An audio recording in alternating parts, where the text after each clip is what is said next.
स्वतंत्र भारत में जिन महापुरुषों ने हिंदी और भारतीय भाषाओं के उत्थान में महत्वपूर्ण भूमिका निभाई, उनमें राष्ट्रीय स्वयंसेवक संघ के वरिष्ठ प्रचारक शिवराम शंकर अप्टे उपाख्य दादा साहब अप्टे का नाम उल्लेखनीय है। दादा साहब अप्टे अपने समय के उद्भट विद्वान थे। उनकी 15 से ज्यादा पुस्तकें अंग्रेजी व मराठी में प्रकाशित हुई थीं। लोकमान्य तिलक के मराठी दैनिक में वे नियमित लिखते थे। तमिलनाडु में वे राष्ट्रीय स्वयंसेवक संघ के प्रचारक रहे। दादा साहब अप्टे के बारे में जानने के लिए आगे बढ़ें, इससे पहले आप इस YouTube चैनल को सब्सक्राइब और लाइक करना न भूलें। यह आपका एक छोटा सा योगदान मुझे ऐसे वीडियो बनाने के लिए सदैव प्रेरित करता है। तो आइए चलते हैं इससे आगे।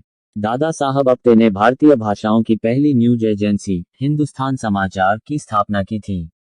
विश्व हिंदू परिषद के वे संस्थापक महासचिव थे। हिंदुस्तान समाचार न्यूज एजेंसी की स्थापना उन्होंने वीर सावरकर की प्रेरणा से की थी। 2 फरवरी 1905 को गुजरात के बड़ोदरा में जन्मे दादा साहब अप्टे प्रारंभिक और महाविद्यालय शिक्षा पूर्ण करने के बाद कानून में स्नातक करने के लिए मुंबई आ गए। इसके बाद बॉम्बे हाई कोर्ट में वकालत करने लगे। वे कन्हैयालाल माणिकलाल मुंशी, हाली नरिमन तथा मोहम्मद अली जिन्ना जैसे वरिष्ठ वकीलों के सहायक रहे।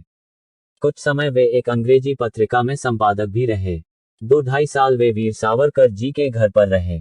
उन दिनों अंग्रेजी अखबार भारतीय पक्ष के समाचार प्रायः नहीं छापते थे।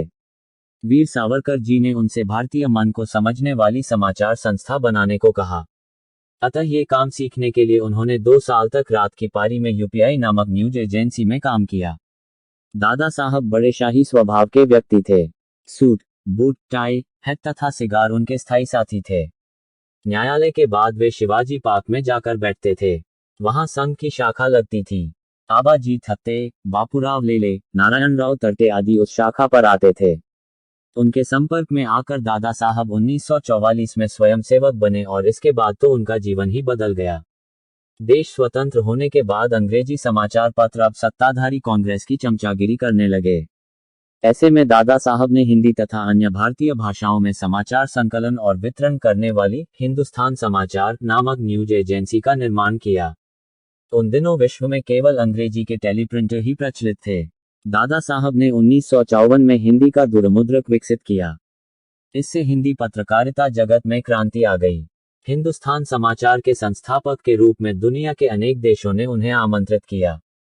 विश्व में भ्रमण के दौरान उन्होंने वहां के हिंदुओं की दशा का अध्ययन किया। इसी आधार पर जब 29 अगस्त 1964 को विश्व हिंदू परिषद की स्थापना हुई, तो उन्हें उसका महासचिव बनाया गया। देश विदेश में प्रवास कर इसके विस्तार के लिए दादा साहब ने अथक प्रवास किया। इस कारण शीघ्र ही विश्व हिंदू परिषद का काम विश्व भर में फैल गया। विहिप का उद्देश्य हिंदू समाज को संगठित करना, हिंदू धर्म की रक्षा करना और समाज की सेवा करना है। दादा साहब एक अच्छे लेखक, चित्रकार तथा छायाकार भी थे। उन्होंने मराठी और अंग्रेजी में 15 पुस्तकें लिखीं। इनमें से शकारी विक्रमादित्य को राष्ट्रीय पुरस्कार भी मिला। राष्ट्रगुरु रामदास नामक चित्रकथा के लिए उन्होंने चित्र भी बनाए। इसी से आगे चलकर महापुरुषों के जीवन चरित्र प्रकाशित करने वाली अमर चित्रकथा की नींव पड़ी। दादा साहब प्रतिदिन डायरी लिखते थे। वर्ष 1942 से 1979 तक की उनकी डायरियां भारतीय पत्रकारिता के इतिहास का महत्वपूर्ण दस्तावेज हैं। कानून का जानकार होने के कारण 1948 में राष्ट्रीय स्वयंसेवक संघ का तथा फिर विश्व हिंदू परिषद का संविधान बनाने में उन्होंने प्रमुख भूमिका निभाई। वर्ष 1974 के बाद कई वर्ष उन्होंने महामंडलेश्वर स्वामी गंगेश्वरानंद उदासीन के साथ विश्व भ्रमण कर वेदों की पुनर्प्रतिष्ठा का प्रयास किया। जीवन के अंतिम वर्षों में उन्होंने स्वयं को सब बाहरी कामों से अलग कर लिया। 10 अक्टूबर 1985 को पुणे के कौशिक आश्रम में उनका निधन हो गया।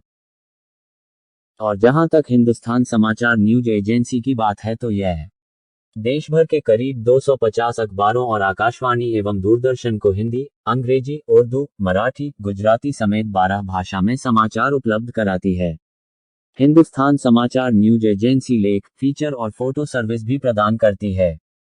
इस दृष्टि से यह न्यूज एजेंसी भारतीय भाषाओं की एक सशक्त आवाज है। हिंदुस्तान समाचार भारत की एक प्रमुख न्यूज एजेंसी है। इसे देश ही नहीं बल्कि दुनिया की पहली बहुभाषी न्यूज एजेंसी होने का भी गौरव प्राप्त है। वर्ष 1948 में शुभारंभ के बाद ये न्यूज एजेंसी एक सहकारी संस्था के रूप में सन 1957 में पंजीकृत हुई। इसका मुख्यालय नई दिल्ली में है। देश भर के 22 राज्यों में एजेंसी के ब्यूरो कार्यरत हैं। नेपाल की राजधानी काठमांडू में भी इसका ब्यूरो है। फिलहाल देश भर में 600 स्थानों पर हिंदुस्तान समाचार के संवाद सूत्र हैं, जो 24 घंटे अपनी सेवा दे रहे हैं। हिंदुस्तान समाचार समूह द्वारा वार्षिकी का भी प्रकाशन किया जाता है। इस समूह की मासिक पत्रिका नवोत्थान है।